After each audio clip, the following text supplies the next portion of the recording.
600 feet below the surface of the Atlantic Ocean, there is no room for error, and there is no space for mercy. You are a damage control officer aboard a fast-attack submarine.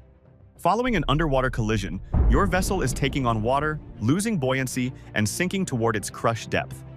The alarms are screaming a deafening, rhythmic warning, but the loudest sound you can hear is the frantic, desperate pounding of fists against a solid steel bulkhead. You are standing directly outside the main engine compartment. The massive, circular hydraulic hatch is in your hands. Inside that room, a high-pressure pipe has ruptured, flooding the compartment with thousands of gallons of freezing seawater every minute.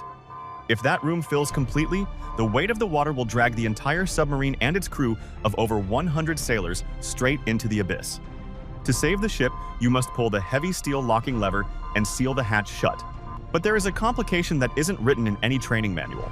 Look through the thick, reinforced glass viewport of the hatch. Pounding on the other side is your closest friend, the sailor who pulled you out of a burning fire during your last deployment. He is trapped in the engine room. He is neck-deep in dark water, screaming your name, begging you not to lock him in the dark. If you pull the lever, you condemn him to a cold, terrifying, drowning death. If you hesitate to save him, the water pressure will buckle the open hatchway, flood your current corridor, and doom every single soul on board. The water is rising against your knees.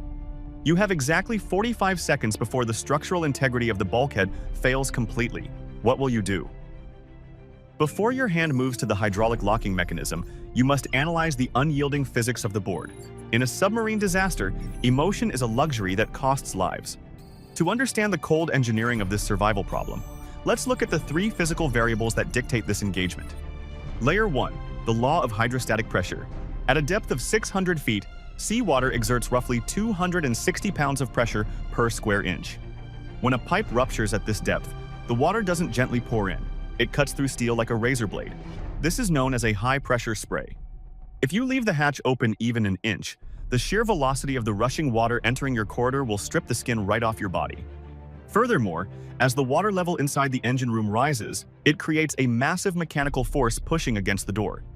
If the water inside reaches a critical volume, the pressure difference will make it physically impossible for human muscles to close the hatch, even with a hydraulic assist. Hesitation doesn't just waste time, it mechanically locks the door open. Layer 2, the chemical poisoning. The threat inside the engine room isn't just drowning. Look closely at the water through the viewport. It's covered in a thick, shimmering film of black oil and hydraulic fluid. As the seawater short-circuits the main electrical banks, it triggers an instant chemical reaction, releasing highly toxic chlorine gas and carbon monoxide into the remaining air pocket.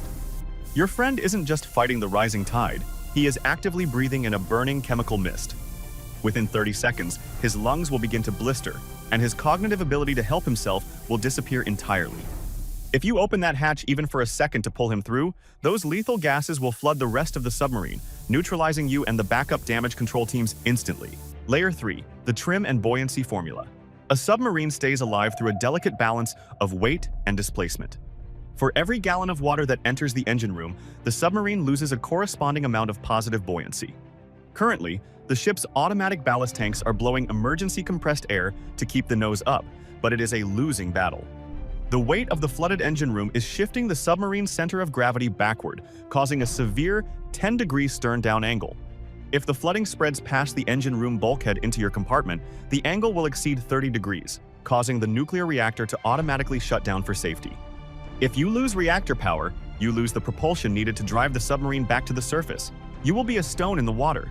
The clock is ticking, and the freezing water is climbing up your thighs. You have 3 tactical paths, and each one demands an absolute sacrifice.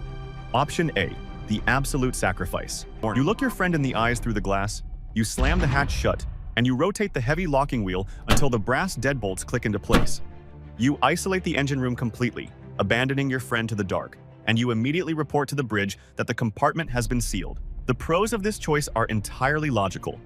You instantly stop the progression of the flood, stabilize the submarine's trim, and guarantee the survival of the remaining 99 sailors on board. It is the textbook answer expected of a Navy officer. But the cons are psychological. You have just actively killed your brother in arms. The sound of his final screams will echo in your head for the rest of your life, and the morale of the surviving crew will shatter knowing that their officers will sacrifice them without a second thought. Option B, the single-handed rescue. You override the automatic safety protocols. You break the vacuum seal, throw your weight against the door handle, and crack the hatch open by 6 inches. You reach your arm through the rushing, oily water, attempting to grab your friend's tactical vest and haul his body through the fatal funnel before the pressure slams the door shut on both of you. The hope here is the miracle, saving your friend and the ship simultaneously. But the realistic risks are catastrophic. The moment the seal breaks, the pressurized water will violently kick the heavy steel door forward, potentially crushing your arm or trapping your torso in the frame. If you are pinned or incapacitated by the door, the flood will expand into the main corridor unchecked, ensuring the absolute destruction of the entire submarine. Option C, the controlled flood. You do not seal the hatch immediately, and you do not try to pull him out. Instead, you keep the hatch held open by a safety chain, allowing the water to purposely flow past your boots into your own corridor. You use your radio to order the damage control teams behind you to ready the secondary bulkhead hatch 50 yards down the hall. This buys your friend an extra 20 seconds to swim through the open door while your compartment acts as a buffer zone. The risk is that you are gambling with the ship's stability. By intentionally flooding a second compartment, you are doubling the weight of the water on board. If the secondary damage control team fails to seal their hatch in time, or if the electrical grid fails due to the rising water in your corridor, you have just accelerated the sinking of the vessel by 300%.